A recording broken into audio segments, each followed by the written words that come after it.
My name is Jonathan Holloway, professor of history, African American studies, and American studies, and master of Calhoun College, our featured guest's favorite residential college at Yale. I know this on good authority, in fact, because earlier this afternoon, immediately before this, we had a master's tea in Calhoun, and before that, we sat down in Yale's beautiful new studios at 135 College to do a netcast that will be up and running on iTunes University within the next 48 hours. A fascinating conversation dealing with race in our post-racial world. On behalf of the Office of Public Affairs, which administers the Poynter Fellowship in Journalism at Yale, I'd like to welcome you and thank you for coming to hear today's lecture. For more than 35 years, the Poynter Fellowship has brought distinguished journalists to campus and has given Yale students a unique opportunity to learn more about the world of journalism and its role in society. Today, I'm quite pleased to present CNN anchor and special correspondent Soledad O'Brien. Since joining the network in 2003, O'Brien has reported breaking news from around the globe while also producing award-winning documentaries on a range of topics, many of which are much closer to home. Either a glance at her biography or a quick flip through your mental DVR reveals that O'Brien is unafraid to address some of the most pressing topics: environmental disasters, governmental failures, terrorist attacks, and assassinations. You are just as likely to find her in the field, talking with citizens about their thoughts and fears, as you are to see her grill federal officials in their own offices or anchor special broadcasts from CNN studio in New York City. O'Brien has received more awards than I have time to list, but given the topic of today's lecture, diversity in the media, behind the scenes, and in our lives, it seems appropriate to call attention to the fact that she has been honored with the Hispanic Heritage Vision Award, the NAACP President's Award, and the National Urban League's Women of Power Award. She also seems a permanent fixture on Irish American Magazine's Top 100 Irish Americans list. There will be a brief Q&A session following Ms. O'Brien's talk. If you would like to ask a question, please line up at the microphones in the aisles. The lecture, just so you know, is being recorded. Finally, before I give up my microphone, let me remind you to give yourselves a break and unplug from the digital world for a little bit.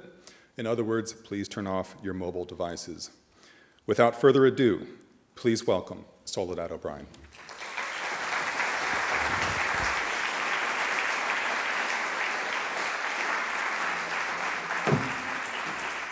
I guess I need the apple box. Good evening, and thank you for having me. When you come into the world with the name Maria de la Soledad Teresa Marchetti O'Brien, as I was named, that's before I got married and added Raymond to my last name, you sort of know you're going to spend your life talking about diversity. But of course, as we covered a historic election, as we finished up our first documentary, Black in America, and the follow-up, Black in America 2, as we did follow-up stories on Hurricane Katrina and marked the 40th anniversary of the assassination of Martin Luther King Jr., really today you cannot help but talk about diversity. And people often talk about the business need for diversity, and I'll talk about that in a little bit. But for me, stories of how people of color are reflected sometimes raise lots of troubling questions. As part of our documentary, for example, Black in America, we followed a family called the Rands, an average African-American family who gather every 2 years for their reunion. This time it was in Atlanta, 300 family members. And at one point in a screening, as we showed the young Rands playing a game together, one of my producers turned to me and said, "You never really see that. That doesn't exist." I said, "What do you mean that doesn't exist? That's the Rands at their family reunion." He said, "You never see young African Americans just hanging out. Why don't we see that more?" Certainly, in our documentary, Latino in America, as we try to explore diversity and a diversity that involves 51 million people and roots in 21 plus countries, again, lots of conversations about ethnic identity that we wanted to explore. We told the story, for example, of Carlos Robles, American-born and bred, who was taking accent reduction classes because he can't get a job in Orlando, Florida, if no one can understand what he's saying. He was raised on the only piece of soil where his Spanish is the main language and Latino is the dominant culture, Puerto Rico. But he moved to Orlando, Florida, and joined tens of thousands of Puerto Ricans trying to forge a new identity on mainland USA. And the story of Luis Ramirez, we told, for him being Latino in Shenandoah, Pennsylvania, meant being reduced to a stereotype, an illegal immigrant who crossed the border. He was beaten to death, you may remember this story, by a group of teenagers who were eventually convicted of simple assault and were given 6 months prison time. His identity cost him his life.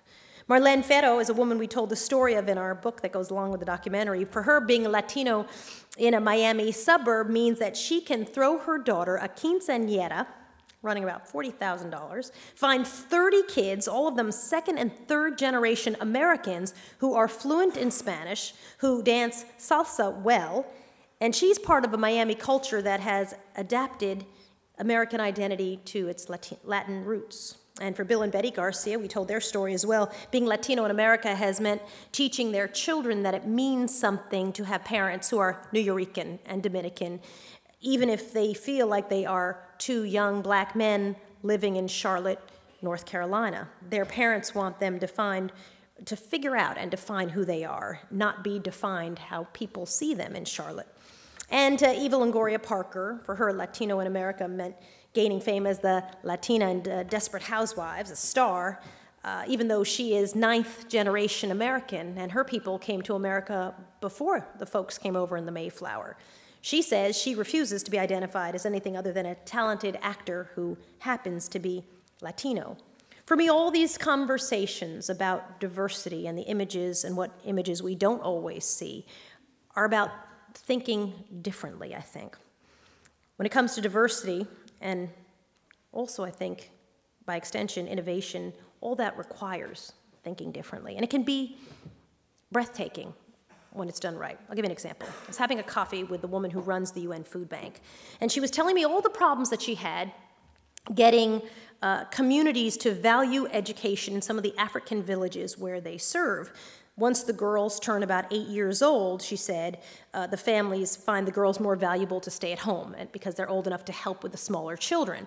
So she said a couple of problems with that. First of all, you have this whole population where the children are not being educated, girls especially at the age of 8. She said, but the other problem is if you want to make any changes in a community, if you want to improve healthcare, if you want to improve agriculture, as a rule, you teach the women, you teach the girls, because they stay in a community. They have their roots in a community. The men, you can teach them, but often they will leave, they'll depart, and they'll go to their wives' community. So she said, you know, with 8-year-olds not getting educated, you sort of had a twofold problem. And I said, so, you know, this sounds a very entrenched problem. What did you do? She said, well, what we did was think differently about the solutions. She said, first thing we did was start to feed the children when they came to school. Every single child who came to school was fed. And that motivated a lot of parents to send their kids to school. But she said, what we also did was every child who came to school was sent home with food for the family. Changed everything, almost overnight.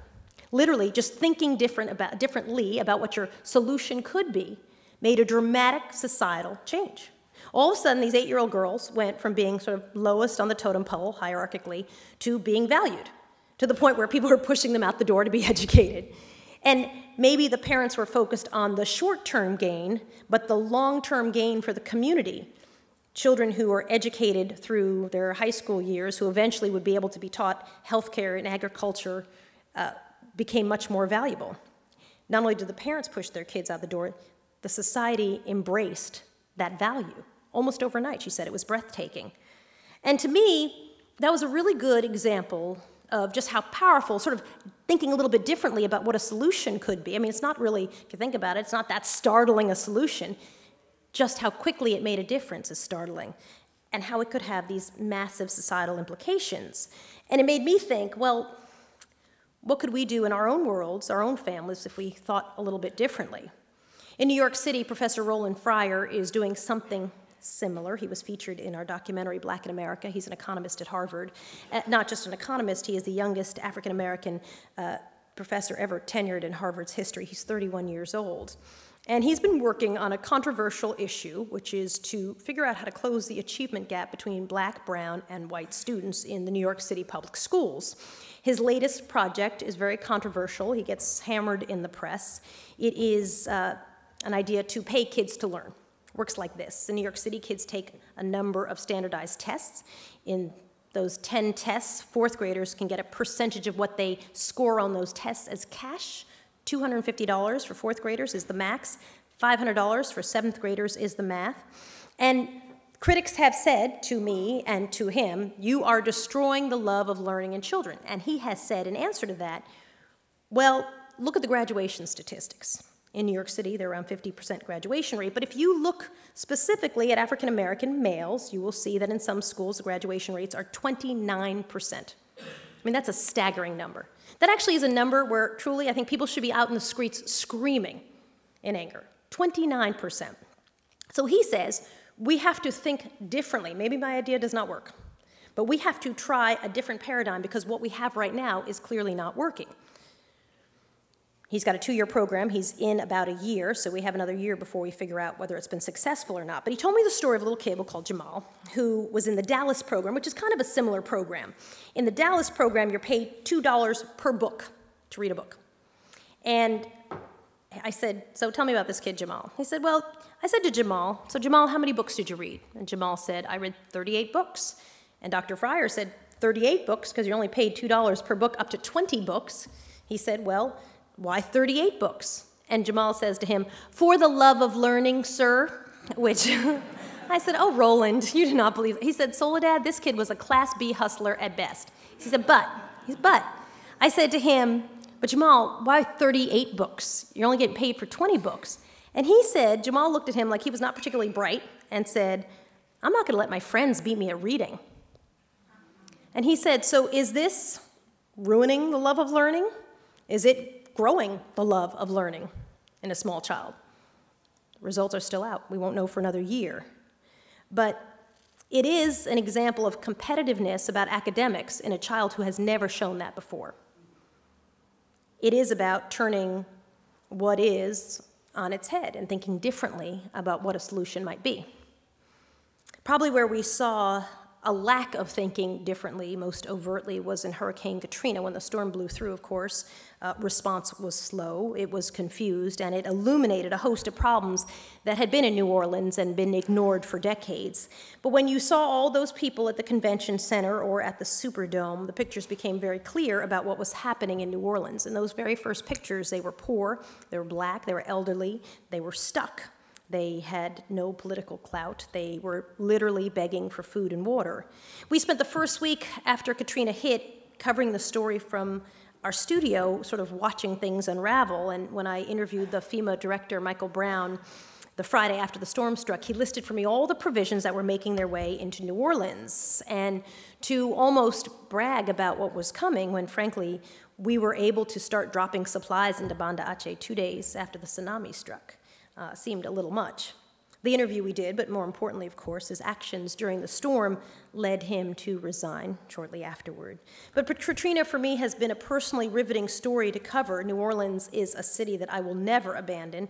Before the storm, I'd probably been to New Orleans twice in my life covering stories. I now go about 20 times a year. And I remember driving into the city the wrong way. You couldn't go in on the highway, on the right side of the highway.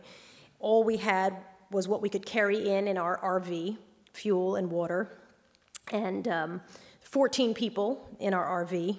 We parked on Canal Street, and you could only see fires burning in the distance because, of course, the power was out.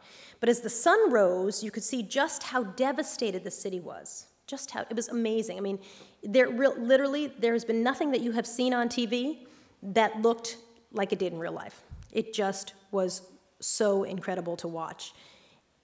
The rubble, and people would come by pushing shopping carts with their children inside and ask us, so how do we get out of town?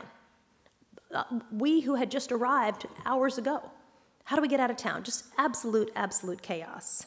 It was an amazing thing. On Canal Street, and if you've ever been to New Orleans, you know those big giant palm trees that line Canal Street. On Canal Street, all those palm trees had toppled over in the high winds. And people had looted some of the stores and grabbed what seemed at the time, I would imagine, like a great thing to grab. A big screen TV, 105-inch plasma. But then eventually realizing that there was no electricity and it was really, really heavy, they would drop them. And so when you pull up on Canal Street, you would see down palm tree, big screen TV, down palm tree, big screen TV. It was so otherworldly. It was just bizarre. You'd see people in the shoe stores. People had broken in to take off whatever footwear they had been wearing that had been ruined by walking through feet and feet of water, and they'd leave them in the display case. and take the clean ones. Almost like, I'm not stealing them, I just need them. It was amazing. We tried to get into Plaquemines Parish, and we couldn't. We eventually were able to get in by chopper, but you could not physically get in to the parish itself. But we were the first to get into St. Bernard Parish. And I asked the sheriff, Jack Stevens, how much damage that he estimated was done by the storm. And he told me, after a pause, he said 100%. His parish had 70,000 people living in it, and every single structure, except for 2, was damaged. Every single structure. They were hit almost with a tsunami because of the Mystico, this man-made waterway. Water rushed up. And there's damage as a reporter when you cover a hurricane and you cover a tsunami. Very different. A hurricane leaves a lot of debris. Things get jumbled up in the house, and grass starts to grow on the roof after a few days. In a tsunami or in a tornado, it's a slate wiped clean. And so in parts of St. Bernard Parish, with the exception of a washer or dryer, all the slates were washed clean in a certain part following the Mystico. And you could see those homes from the air, when we would get in a chopper, 30 minutes away. It was incredible. I asked the sheriff of St. Bernard Parish, Jack Stevens, I said, do you think race was a factor in the response to Hurricane Katrina? And he said to me, well, yes and no. He said, there's no question the very first pictures were of people of color that we saw. He said, but my parish is 97% white. We were ignored too. He said it was a socioeconomic issue. At the end of the day, poor and working class and middle class people were just ignored. Where he succeeded in thinking differently, though, was a great story he told me about 2 men who he had in jail. He had to empty out the jail and send people to higher ground. But he had 2 guys whose terms were up the day Katrina struck. He didn't know what to do with them. Do you send them out? They really can't go because they can't be incarcerated the day after their term is up. So he decided to keep them. And he said these 2 guys, who had been lifelong petty criminals, at the end, once the storm hit, at the end of that very first day where they rescued people, he said these 2 men, neither of whom could swim, had dived into 9 feet of water and pulled so many little old ladies off their porches and rescued them that he hired them to the sheriff's department as employees at the end of the storm. Because he said he thought allowing circumstances to dictate someone's character was far more important than anything else. Now, in business, it's become very trendy to talk about the business case for diversity. We hear that all the time, and why it makes sense to the bottom line, really, and why it's not just a moral imperative or the right thing to do. And there's a professor named Scott Page at the University of Michigan who has written a great book on this topic called The Difference. It's all about diversity. It's quite a remarkable book, and his lectures on the topic are fascinating. And he argues this, that the real imperative is not a moral imperative. The bottom line is success. Success in a global economy that's increasingly competitive and increasingly diverse. And his argument goes like this. As we move from a society that makes things, widgets, to a society that has a knowledge economy, a society where really we're looking at problem solving, things have to be done in teams. And teams that consist of the same kind of people, less diverse teams, are less likely to come up with a wide range of solutions. So if you are defining your team diversity, and we won't talk about gender, we won't talk about race, let's just talk about team diversity. A teacher, a ski instructor, an engineer, a farmer, a professional boxer, a ballerina. That's your one team. Versus your team of engineers over here, a team that consists of all engineers may not be your best team to solve a problem, because a problem may come up, a solution may come in many forms. Let's say your problem is, how do we engage kids to learn? How do we motivate them to learn? You could see how your diverse team might come up with a range of sometimes crazy, but possibly innovative solutions because they are bouncing ideas. If they're wrong or they're stuck at different times because they come from diverse backgrounds. They're not all trained in the same direction. You could see how having the same team consisting of the same people might be limiting. He's got this great graph in his book which shows the accuracy within which people can guess the weight of a steer, which we do not do in New York City. But he's got this mathematical model, because he's an economist, that shows when you have a diverse crowd, in a test that he did, 1,100 people take a stab at a steer's weight. They are within 1 pound of the actual weight. The diversity actually has more value than when he does the same test for the 5 top guessers. So a diverse group with different life experiences, he argues, are significantly more accurate. So how that works or translates on the job, I think on the job you need to leverage the ability for people to see diverse ways of thinking through a problem. And this is diversity in thinking, I should say, not necessarily diversity in anything else. There's more than one right answer in a knowledge economy where you're trying to solve a problem. And while you might measure intelligence as successfully smart, your IQ, he would argue what you carry in that box, IQ is just one piece of that. That actually is much more important. It's not just the number, it's sort of the tools that got you to that box. That is what you get by your experience. That's your diversity. So you think of diversity on many levels. Now, when we did our documentary Black in America, for example, we had people who were Hispanic and Black, people who were Black from Africa, people who were biracial Black, middle-class Black, impoverished Black, Black and gay. That was just the Black folks working on our documentary because we wanted to have a range, a wide scope, a range of topics, many voices heard. There is an upside to a difference. Where people get stuck will be different if they come from diverse backgrounds, is his argument. And so inherently, if you're looking for different perspectives, you're looking at genders, you're looking at socioeconomic experiences, and you're looking, of course, at race as well. Now, here's the critical part, maybe the big flaw in his book, which I have told him many times. He doesn't say it's easy. It is not. Those conversations can be very unpleasant, and we certainly saw in some of our editorial meetings where people were yelling at each other about how they felt about stories. Conversations about diversity can be very uncomfortable and icky. But the end result, I believe, not just one vision, but getting innovation out of a diverse vision, that, of course, is the business case for diversity. And there are many far-reaching implications of that business case. For me, one of them is the importance of role models. I was talking to a young woman in Wisconsin, and she was interviewing me, and she said to me in our commercial break, she said, you know, at my station, they call me the young Soledad O'Brien. I said, girl, I'm the young Soledad O'Brien. What kind of a stupid comment is that? That child will never work at CNN. But I think what she meant, when I'm being charitable, is she sees me and she sees that you don't have to fit into a box, that it is possible. When I was growing up, there was a reporter named Gloria Rojas, and it was amazing in New York. I see people nod their heads because it's like, oh, you're from New York. You knew Gloria Rojas, the first Puerto Rican, I believe, on TV in New York City. And Gloria Rojas would do the most Anglo delivery of the news. Today in City Hall, blah, blah, blah, blah, blah, blah, blah, blah, until she got to her name. And then she got very Latina on you. Gloria Rojas, reporting live. And I loved it because I felt if Gloria Rojas could be a reporter, then Maria de la Soledad Teresa Marchetti certainly could be a reporter. If she could do it, then so could I. She didn't really fit into a box either. When I look back at my success, it really wasn't about being smarter. People hiss when I say I went to Harvard, so I'll just mumble it, I went to Harvard. But for many years, oh, apply to CNN, we'll see how you do. For many years, having a degree from Harvard worked against you because the entry-level jobs in TV news are coffee fetching and phone answering, and people assumed you wouldn't want to necessarily start out that way.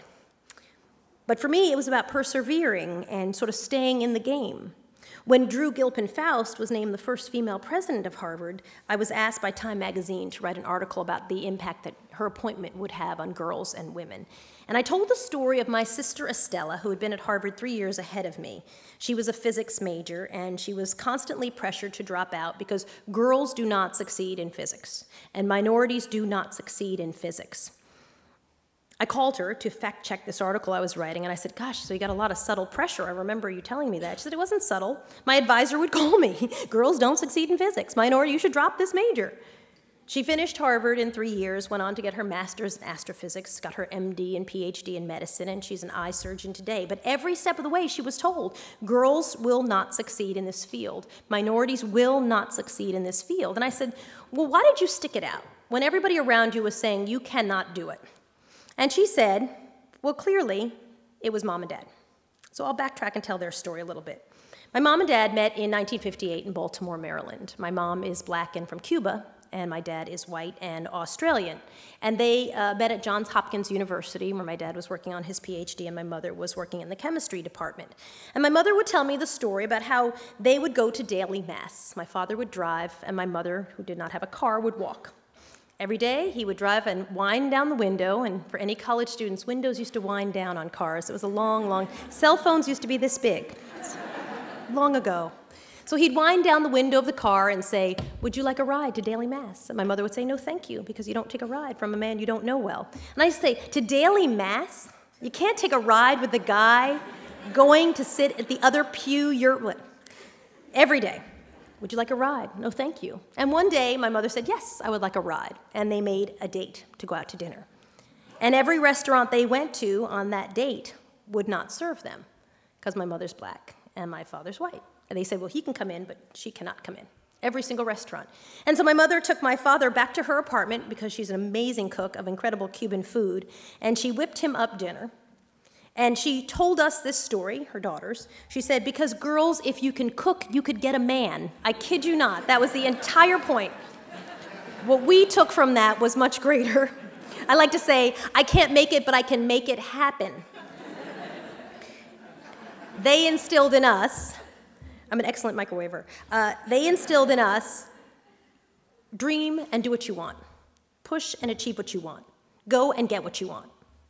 And so, when I was applying for a job as a reporter, my first application for a job as a reporter in Springfield, Massachusetts, and the news director, after a really good tour, said to me, well, we only have one job for a black person, and you're not dark-skinned enough to count, which now I would automatically think lawsuit, but at the time I did not.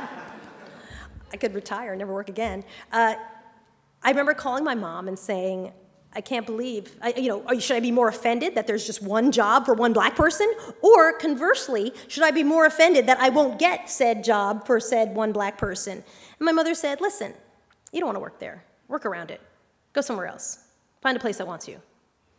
When I had a job interview 48 hours later at a TV station where the news director said to me, Soul Dad, that's such a tricky name. I said, well, actually, I grew up in an all-white neighborhood. Like, no one ever had problems with my name. He said, would you change it? And I said, well, my full name is Maria de la Soledad Teresa, because loosely translated in Spanish, that's the Virgin Mary. So since I don't want to get struck dead by lightning on the way home tonight, no, don't think I'm going to change my name. And I called my mother crying. And I said, I can't fit into the boxes that people have created. And she said, work around it. Go around the obstacles. You'll find a place that wants you. And she was right. And in a way, I think at that time, we just weren't ready to embrace the demographic changes in the workforce. But, glance at the census in 2010 when it's done. The trend, and I think some people point to the date 2032, is that minorities as a whole will be the majority. And what that means to me is that everyone has to feel they have a place and opportunity within the job or within their school environment to contribute, or they'll go somewhere else. And they'll bring the talent, the ideas, the potential, innovation that could grow a company, could grow a business, could grow a school. They'll bring it somewhere else. In a way, I feel like I have the best job, because whenever I am worn out or just done traveling, I have sat on the tarmac for a couple of hours on a plane that didn't take off eventually. I sit down and interview somebody who has such a remarkable perspective, and it is the best thing about my job. I remember talking to a woman who had kids about the same age as mine. I have 5-year-old twins and a 7-year-old and a 9-year-old, and she had 3 kids about the same age. And she was telling me how the local paper had done a story when she was being sent to Iraq, single mom. And she said the hate mail that followed from people saying, how dare you potentially leave your children behind. And she was so torn because she was so proud to be serving her country. She's a communications specialist. And yet, at the same time, was very well aware of the risks. Her children did not have a father who was in their lives. So if she died, that was it. They had no one. And she was so sad about all the hate mail she got. But she said, you know, the hardest part is when I'm at McDonald's with the kids and someone drops a tray and I think we're being shelled. And I dive under the table until my 6-year-old will tap me and say, Mommy, come up, it's okay. It's about perspective. Or my girlfriend in New Orleans, you know, when she was rebuilding her house in New Orleans, she was my boss at CNN and then left New York City to go back to New Orleans. And she called me one day and said, someone stole my tub. She wasn't, right, I mean, crazy. She said, someone stole my Roman tub. A Roman tub takes 4 people to carry. And her street was blocked off, so it meant someone had to, well, 4 guys had to break into her home, take out her tub, and then walk it the 4 blocks up the street to get it out. So think how much chaos there must be in a city when someone can walk your tub 4 blocks. We covered Katrina together, and we used to talk a lot about some of the hardest stories we saw there. You drive by and see bodies floating in the water.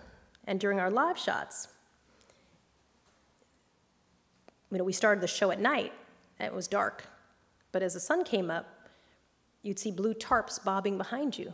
And the people would tell us that they wrapped the bodies in blue tarp and tied them down and would GPS them so they could come back and get them later. That's how bad it was. Or we did stories in the neutral ground of the convention center, and there'd be a guy who was shot dead in the 10-block neutral ground in front of the convention center.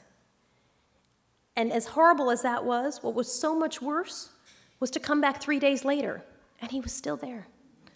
That in all the chaos, that the dead guy in front of the convention center didn't rate being picked up. She called me the other day to say, I think the city's coming back. I said, really? She said, yeah, you know, I was traveling, and I told the delivery company, do not deliver it to me on Tuesday, not before Wednesday, I'm gonna be traveling. She said it came back, boxes delivered to my porch, and no one stole them. I think New Orleans is making a comeback. It's all about perspective. Diversity to me is an opportunity to think differently and to see differently. There was a guy who wanted to get into politics in Newark, New Jersey. And he told me the story over lunch one day, and he said, in order to get into politics in Newark, you had to go and meet the little old lady who sort of ran things. And she said to him, okay, well, come out, show me what you see. Describe for me what you see. He said, what I see? Wow, okay. Well, there's a crack house, burned out building, there's kids hanging out in the corner, neighborhood park that's kind of overrun.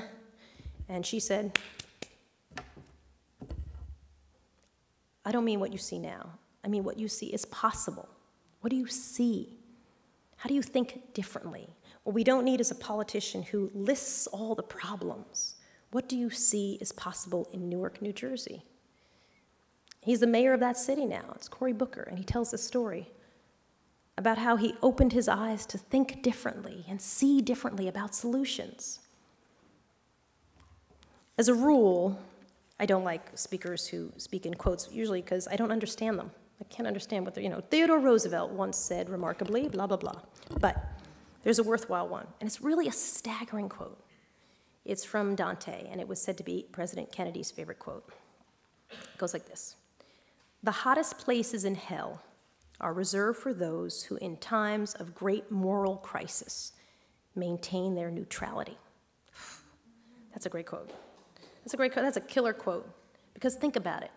There's nothing worse than doing nothing and saying nothing when your voice is needed. That being the person who's perpetrating something that's bad is not even as bad as being the person standing by who could open their mouth, who could contribute to a solution. I think the time is now, and there's an opportunity now to lead the charge, to make a difference. We have such big issues in front of us. It's, global warming, the economy, subprime problems, education is a huge issue. I mean, there's so many, and they're not going to be solved by one really smart person taking over and solving it. It's not going to happen that way. It's going to require all of us, in all of our diversity, and celebrating it, frankly, in others, to come up with a wide range of solutions. That crazy, innovative ballet star and football player range of what could be possible to make a difference. That's the kind of leadership that I think diversity can bring in a very practical sense. That's the kind of change that it actually can make. It's very, very doable. And I think more than any other nation, the fact that America is so diverse is the value of the country. Not the problem, it's the value. We have a much wider range of stories and solutions available to us. We just have to figure out how to leverage them. Thank you very much for your time tonight, and I'd be more than happy to answer any questions. Thank you.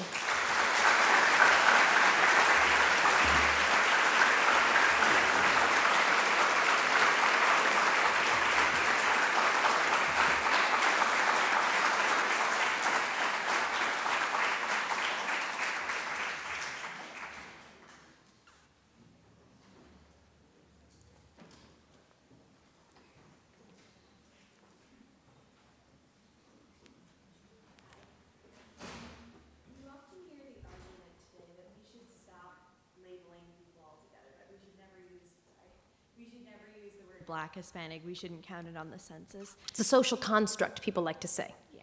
How do you feel about that issue?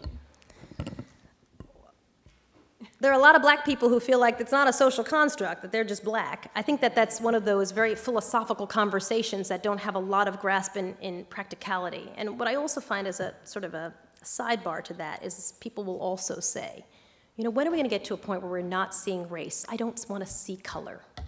And I would say 99 times out of 100, it's not the black person asking that question. And it's usually somebody who's white, because I think they see race as an obstacle, as a problem to overcome. And I don't. I love talking about race. I love talking about diversity. I don't see it as something to overcome. I see it as something to be celebrated. I don't see it as something to sweep under the rug. I think that those are very valuable constructs today. And you know, there's certainly a lot of questions as we become a more diverse and multicultural society, what kind of value they have. But still, I just disagree with that. And I don't think that that's going to go away anytime soon. It's the same thing as, you know, post-racial. I don't even know what post-racial means. That after the election of a black president, that black people stop being black? I mean, I literally have no idea what that means. That we don't talk about race anymore, that race isn't important to people, that it's not up for conversation, we've moved beyond it, that ethnicity isn't something people want to discuss. I just don't see that being true. So I would disagree with that. Thank you. Hi. I don't know how to use microphones. Hi, my name is Mariel. Thank you for joining us tonight. It's very interesting to have you here, especially in light of the Latino in America CNN program that ran recently, and I was just wondering, I was very intrigued by the collection of individuals that you portrayed, and what was the process in selecting that, and how did you ensure that like different ethnicities and sectors of the Latino community were represented equally? Well, we don't do that. We don't try to represent equally. I'm not doing PR for Latinos in America. I'm doing a story on characters and following their story in a news documentary wherever it takes us. And you hope that you find a range of people who have compelling stories. But we certainly don't say, okay, I got one Puerto Rican. Do you have a Puerto Rican? Great, we're covered with the Puerto Ricans. Okay, Mexicans. I think we could use 2 Mexicans. Let's get 2 Mexicans. Okay, Venezuelans. Anybody got a Venezuelan? All right, you go find me a Venezuelan. I mean, it just doesn't work like that. And I think sometimes when people watch, they want to see their very story reflected. It was very troubling to me in Latino America that we did no Afro-Latinos. None. And my mother, you know, oh, none of your own people made it into your documentary. Interesting. But a lot of that challenge was, to me, that's a story that's bigger than 5 minutes. It actually sort of is its own 4-hour documentary. And where we would try to weave it in, it couldn't be done well and smoothly and seamlessly. So we'd take it out. But you do that because of the narrative. You do that because of the storytelling. You don't, if you go into any story saying, I'm going to check off these boxes, you are completely screwed. It's just a bad strategy because you end up with stories that aren't compelling, that no one will remember. You want your character, which we call it, I don't love the name, but we call it, you want the person you're telling in Steve Perry in Black in America to be someone you just want to watch like this. Wow, look at that guy. He's so interesting. And then you follow the story unfolding of a girl who's trying to get into college. I have no idea if she's going to get into college. But as a news documentary, I don't get to script her ending. I just follow it. In the Garcias, which was our first 2 hours, we took a look at a range of Garcias. So we tried to find different sort of areas, geographic. But really, it was more the story led the way. If there was a good story, we would go with the good story. The second night, we looked at different communities. And really, it was it a compelling story? The story in Shenandoah, Pennsylvania was heartbreaking, heartbreaking. And I think it was a story that a lot of people didn't know well. I mean, those are the stories we fight to get on the news, because often people think hate crimes, not so interesting. Oh, that's a bummer of a story, who wants to hear that?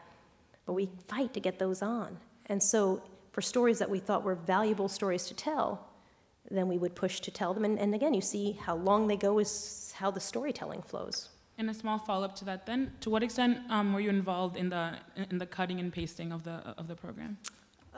Editing? It's like what factored in? I am involved as much as the entire team is, which means that we do a rough cut, everybody screens it, you do another rough cut, everybody screens it, you take a look, you think, oh, this piece is good, but it drags in the middle, let's tighten up the middle part, let's drop that, and this whole thing we gotta lose, let's move this to the front. That's the editing process, and that actually is what takes probably 2 or 3 months of your time, and then you go in for another month of post-production. So, I think that for people some people would say to me, I saw myself reflected in this story. And other people would say, I hated that story, and I can't believe you would put that in. Cindy Garcia, a girl who's trying to graduate, that's an embarrassment. Why would you include that story? And other people say to me, I have been dealing with Con Edison, the, heating company in New York City, since I was 4 years old as a translator for my parents. That story was my life. So it's neither a positive or a negative. It's a story of Cindy Garcia, who is one of 71% of the kids in her school who will not graduate, who will drop out, which is a pretty shocking and horrible statistic with gigantic implications for the country, not just for her little school. So I think that if it's valid storytelling, then you pick it. How long it'll be is, honestly, we watch it and say, it drags here, shorten this, make this longer, I like this, add this. All right. Thank you so much. My pleasure. Thank you. Nice to meet you. Hi. I remember during the election, the Huffington Post posted an article about how the Democratic Party had an African-American candidate versus female candidate. And if you look at the Republican Party, it's all a bunch of old white guys. And that was like one of the main stories of that election. And I was just wondering if you think that the media accurately highlighted the problem of kind of racialization in politics, and do you think any kind of significant change has been made because of the media's highlighting of that problem? No, I think that early on, if that was a narrative, I really think Sarah Palin changed that whole equation and made it very interesting. I interviewed a number of liberals who were very vehemently against Sarah Palin, and sort of throwing back to having conversations with people who would say, she has so many kids, she should stay home. You're like, but the next moment they're telling me why Hillary Clinton should be president. I mean, so I don't think it became the party of old white men. I think what's happening now that's really interesting, and Mel Martinez, who was in our documentary in Latino in America, was really interesting in sort of saying, the problem is going to be who you push out and who you bring in, and that the face of America is changing. The demographics are what they are. They're changing. And he was very concerned when people were voting against Sonia Sotomayor, because he felt that that was going to push many people away from a party where really there is a lot of overlap in social values. So I think that that's a much more interesting story than necessarily, the Republicans are this and the Democrats are that, because I don't think that those things, I think people look for a hook in a story every day, but that was very short-lived. Thank you. Thank you. Go ahead. Hi there, my name is Charles. I wanted to thank you for speaking with us tonight. I'm from just outside of New Orleans. And outside of New Orleans? New Orleans, yes ma'am. I wanted to let you know that my family and my friends, and I appreciate when people in your position keep our situation in New Orleans in the national dialogue, and it does give the city hope for rebounding. Where are you from? I'm from Houma, but I've worked and lived in New Orleans. And I wanted to know what you thought maybe the role of journalists is, in a wider perspective, in affecting social change or bringing to light stories that maybe have gone below the radar because they're not picking up the necessary ratings, or bringing to light tragedies, things like that, to try to get involvement and action done. That was sort of my mission when I was brought over from doing the morning show to doing documentaries. I was literally told, your job will be to do the undercovered stories. And no one ever said, and by the way, make sure you find the ones that are going to get us hot ratings. I mean, it just isn't done that way. Literally in people had said, documentaries, no one watches documentaries. No one watches documentaries. And that just wasn't true. Our first one got 16 million viewers. I mean, we had insane numbers for our documentaries. So we were able to prove that that just was not the case, that actually people want a well-told story. I think you see that on Nightline. You know, they do these long, 60 Minutes is doing better than ever. They do long-form, thoughtful storytelling about issues. And people don't say, oh, that's a story about an Asian, I'm not Asian, I guess I won't watch. It's about, this is a really interesting story with good storytelling. I'm compelled. So, you know, my mission, I was told by my bosses, the only direction I got was find the stories that nobody else is doing, where we can spend a year working on them, and go and do them. And that is, you know, so when we did in Latino America, we spent many months trying to get into a detention center. I had no idea that there were 7,200 children, some of them in baby carriers, who come across the border with no adult. And they're detained. They're put in, you know, sort of a detention center, almost like a jail. And the idea that these kids then are brought to court and have to ask for a judge. And they literally will do a proceeding with a baby and have a conversation. So is this baby not responding? Yes, Your Honor, the baby does not respond. I mean, it's almost like it's bizarre. And that was fascinating to me, that a 5-year-old was expected to have a conversation with their lawyer about what they wanted, because there are visas that are available to children who come into this country with no adult. And so that was an interesting story but took us months to get in. Months to be allowed to get in. It's not a story that you could be, listen, I got a deadline at 6 o'clock, I'm gonna need to come in and shoot this and wrap this up and get this on the air. So to me, the luxury that I have is all that time and telling those exact stories that have flown under the radar. That's what I get to do. Thanks. Hi. Hi. To the millennial generation, the definition of diversity might be a little bit different than it was the generations before us. I wanted to ask what your thoughts are on the value and definition of diversity for generations to come, and I guess after 2032, and that time when the minority becomes the majority. It's going to be a really interesting conversation about that. I mean, I can already see it in my kids. I remember during the inauguration, my daughter, who was 6 at the time, would say to me, so he's the first black president? I'd say, yeah. No, seriously. The first? I was like, I mean, as if it just never crossed her mind that there haven't been 6 others that we weren't talking about. You know, and it's her concept, and partly because this is a kid who's in a Disney Channel world where there's great diversity presented to her every day, not the world that I grew up in, where you're like, how come there are no black people on Friends? Because it's in New York City. Like, there's no black people on Friends, and it's in the middle of New York City. So I think that that's going to be a shifting conversation. And I think that Professor Page is really thoughtful about the idea it's diversity of thought. That's sort of like where you come from, because his argument, and I agree with this, is that people get stuck in different places. That they, you know, and what you want is not a team that's all going to get stuck in the same place, get to here and stop. You want people getting stuck at different places so that they can prod each other on and keep that conversation going. So I don't know what it's going to look like, but it definitely will change, because I see it even in the one generation between, you know, my kids and me. I look at their class picture. It is so diverse. In my kids' school, being half black and half white, which was freak of nature in my high school, is like boring. Because there are so many, well, they're half Eskimo, half what, I mean, there's just so many more interesting combinations that there's half black, half white kids are a dime a dozen. And I think that that's the trend that we're seeing. So it'll be very interesting to see, I think you're right, where that conversation goes, for sure. Thank you. Go ahead. Good evening. My name is Douglas Jones, Essex, Connecticut.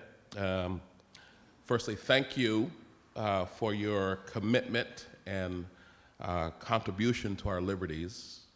I'm an admirer of your work, and I really appreciate it. I'm a storyteller also. There's a lot of things that I would like to ask, but I'll just keep it really simple. And just a little, something kind of gets me is how, and I've watched Black in America from so long ago when it first started. How did you pitch that to... I did not pitch it. It was How pitched to me. Oh, really? It was? Oh, okay. Because as we would know, that mainstream media would not see that as something valid to be shown to the American audience. The president of my company said, in the 40th anniversary of Martin Luther King, we want to do a whole bunch of documentaries on his assassination, and then what's next? Okay. So we're going to call it Black in America. Do you want to do it? Okay. And I said, yes. Like, literally, that was it. So we got the title. And it was set up as a 40th anniversary, the story of the assassination. Remember, the first Black America was a 6-hour documentary. 2 hours on the assassination, and then the next 2 hours really a look at how far have we come? What obstacles are there? What opportunities have been there? So the idea, I wish it came from me, but it did not. And you're right, I probably would have said, yeah, no one's going to buy that. We did Latino in America because in screenings for Black in America, people would stand up and say, well, when are you going to do Latino in America? And people would say now, when we would do screenings for Latino in America, when will you do Asian in America? When will you do Muslim in America? When will you, I mean, you know, and to me, that was one of the best compliments to have someone, because these pieces are not, you know, the story of the killing of Luis Ramirez is a very tough piece. It's not a puff piece on the community of Shenandoah, Pennsylvania. So for people to say, I'm interested in having a thoughtful look done in my community too, because again, it's undercovered, these stories aren't told, and there are a lot of interesting stories. You know, when we were covering, Juanes did a concert in Havana, Cuba, and I remember going in to pitch that story, and there were people who said to me, who's Juanes? And I'm sure there's a bunch of people in this room who are like, who's Juanes? Because here's a guy who's won more Grammy Awards than anybody else in the world, and there's a bunch of people who never heard of him. You know, so my job is to sort of open up the conversation. If 1,000,004 Cubans want to go out and stand in 96-degree temperatures to listen to him, that's an interesting story, and maybe you've never heard of him, but you don't have to be Cuban, and you don't have to be Latino to get that that's an interesting story. Thanks for the question, I appreciate it. You're welcome. And I have a special story. Is it a handout? I will... Bring it up. Okay. I like literature. Thank you. Great. Thank you. I appreciate it. Thank you so much. My pleasure. Hi. Hi, thank you for coming. I had a more personal question. I mean, you mentioned how when you started off, there was only like a position for like the one Black person, and I was just wondering, coming from a mixed race background, how you balance that, and whether you ever felt the pressure to either, I don't know, like perform like one race more than the other, or if that like didn't occur, or how to balance kind of. You know, I never really thought about it. I just tried to get the jobs that would give me the opportunities to the next level. Stories at the time when I started working at WBZ TV in Boston in 1988, stories about community and diversity were D block, meaning after weather, which is way down at the bottom. And so that was not the kind of story that was going to grow your career. We were at the first Gulf War, and the people who were going to move along were going to be doing those stories. And so I was really good at doing the other stories, but really the ones that were going to grow your career were the Iraq War stories. And it's been interesting to me to see the shift in the 22 years I've been in the business, where that's changed. The other stories are important too, but the stories that we consider to be, like, there were the women's stories, education was a women's story, healthcare was a women's story, there was, you know, and those have completely changed. There's been just a big flip. And the stories about the community are actually really important, if told well, really important stories. And I never played up one thing or the other. I just tried to be the best at what I could possibly be and take on the most opportunities so I could grow and be a good journalist first and do, you know, whatever was interesting to me. And I feel now I'm in a place where I sort of get to pick and choose. I get to dictate what stories I want to take on. Mostly because we have so many interesting projects, and I cannot physically get them all done in a year or 2 years, or even probably 5 years. I mean, we have a list of 40 great stories we could do. We could start shooting tomorrow. Thank you. Hi. Hi there.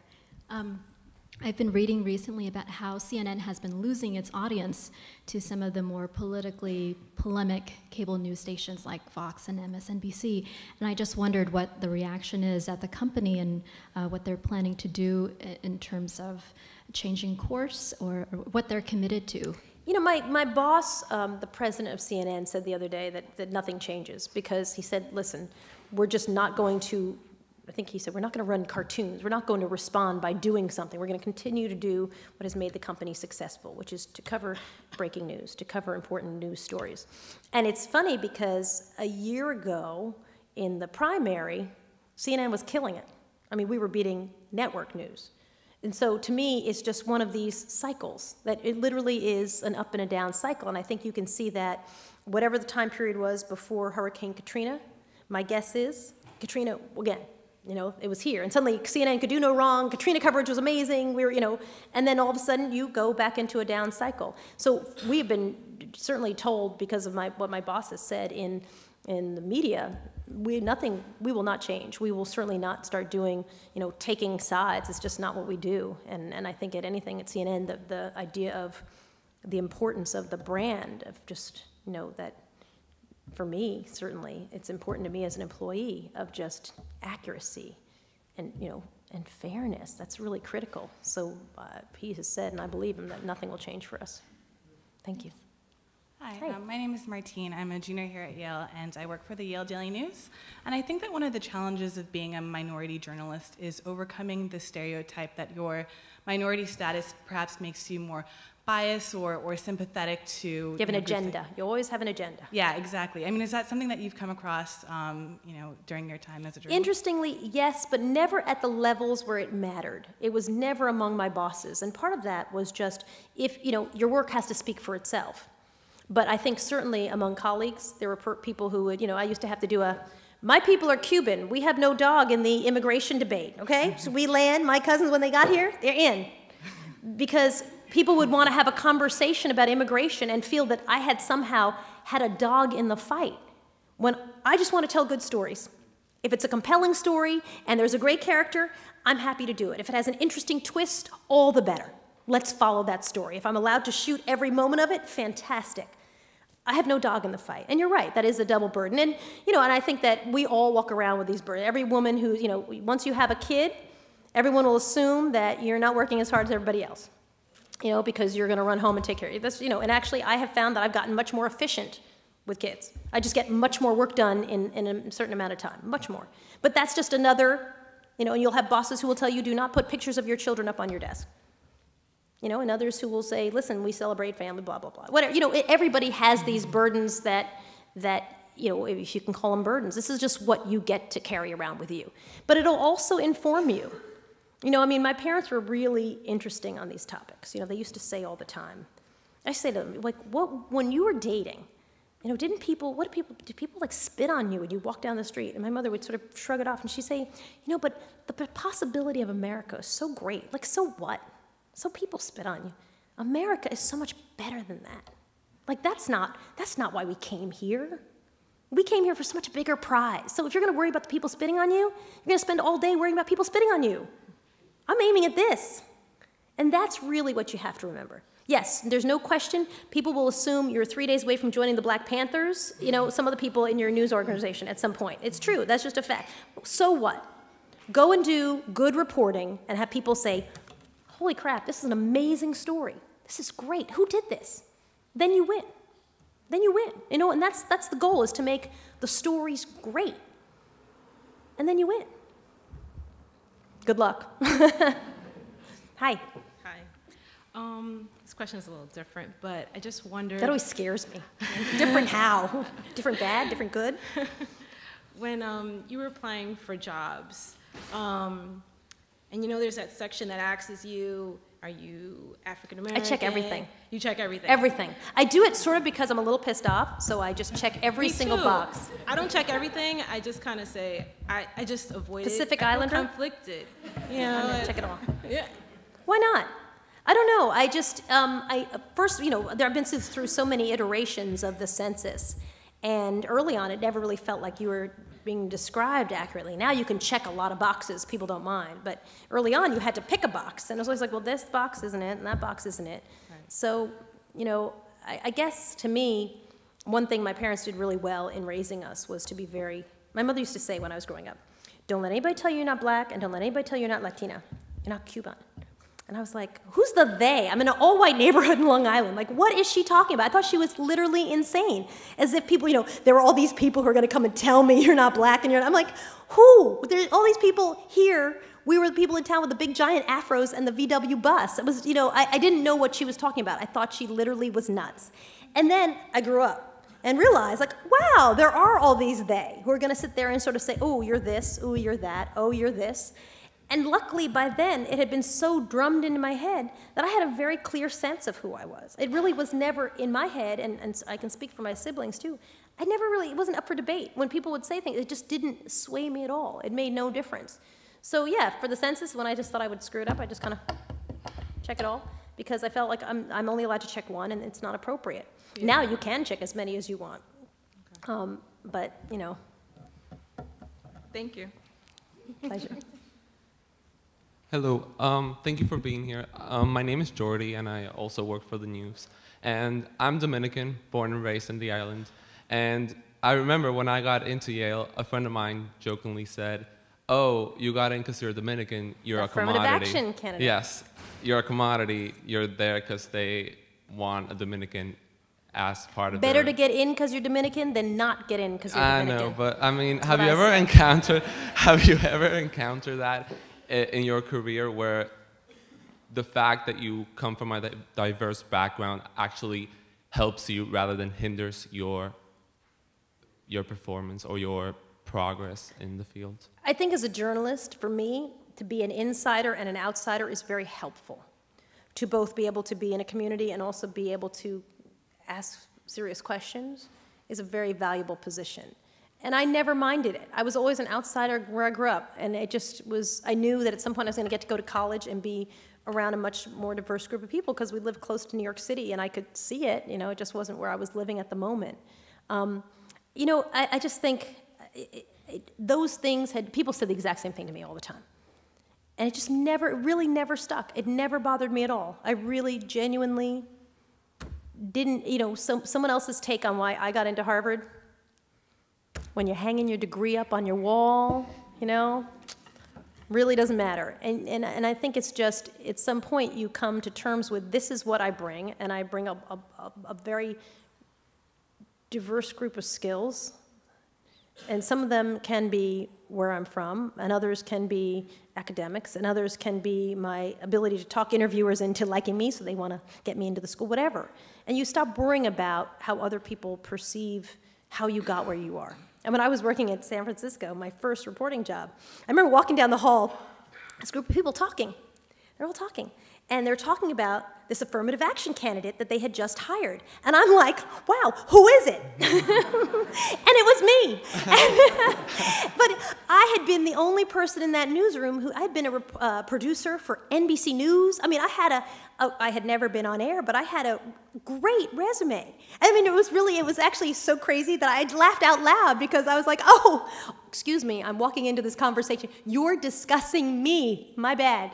You just have to not worry about it because you will spend, as my mom said, and she was so great on this advice, you will spend your life worrying about those things, and they're really this here, and you need to kind of look out there and just step over those people along the way, and literally just step past them, which is, I think, what my parents did. It was just, so what, interracial marriage is illegal? We're going to get married. Let's find a place where it's legal. We will drive there and get married, and then we'll drive back to where it's illegal, and we'll live there. What are you going to do? And they just didn't worry about any of the other stuff. And I think that was a wonderful way to be raised because they literally lived their lives like that, which also meant my mother had a hat that was purple with skunk stripes because she felt like, if I like this hat, I'm going to wear this hat. Even if it's at your own high school and I'm going to torture you. That's who she was. It's a good way to grow up. Thanks. Thanks. Hi. Okay, we have time for one more question. Okay, great. Hi, do you think that race relations are getting better or worse? At times we see situations where we're overcoming issues that race kind of is causing, where at other times it seems like there's still that divide. I was at a dinner at Morehouse College, and there's an award that's in my name that I get to give out every year. And I was sitting next to Reverend Andrew Young. And I had interviewed him for my documentary about Martin Luther King's assassination. He was, as you know, in the room when Dr. King was assassinated, and his interview was amazing. And I said to him, God, I am just so worn out and tired. And it is such a challenge to do these stories and go into these editorial meetings, blah, blah, blah. And he looked at me and he's like, you're kidding, right? You're going to complain to me about how hard it is for you? And he said, Soledad, get a good night's sleep. You'll get over it. If you look back to that, yeah, huge progress. But the road is not, whoosh, it's this. Very, very wobbly. And yeah, there's no question, sometimes it feels like a very big downturn, and then sometimes it feels like a big upturn. But it's not, it's sort of how you're trending. It reminds me a lot of raising kids. One of the things that I discovered when I had kids was that what's great about having a job and bad about kids is that kids do not give you the assessment at the end of the day. They don't say, Mom, overall, I thought today was good. I give you an A on organization, C- on dinner. It was a little bit late. But generally, bedtime went well, so you get a B- for the day. In your job, you get that assessment every day. But kids are like that. What you think is really a challenging time suddenly turns around and becomes an amazing, great time, but then all of a sudden becomes scary again, and you sort of go like this, and you pray like hell that you're going to get to the end, and it's going to be positive, it's going to be good. So you put all that hard work into it, hoping that you're pushing it and trending it the right direction. And I think we're trending the right direction, because I think the conversations are the first part of it. My late co-anchor, David Bloom, died in Iraq. He was covering the Gulf War. And he used to say that the soldiers would say, the only way home is through Baghdad, which means you have to go through the hard part first before you get to come home. And I think it's a really apt analogy. The only way, you got to go through all the miserable stuff first, and all those icky conversations and the bad times to get to the next thing. It's just not going to be smooth sailing. But I think that, again, this is where sort of diversity in these conversations are happening. We never had these conversations when I was in college. Never. So it's a good start, for sure. Thank you so much for your time this evening. I appreciate it.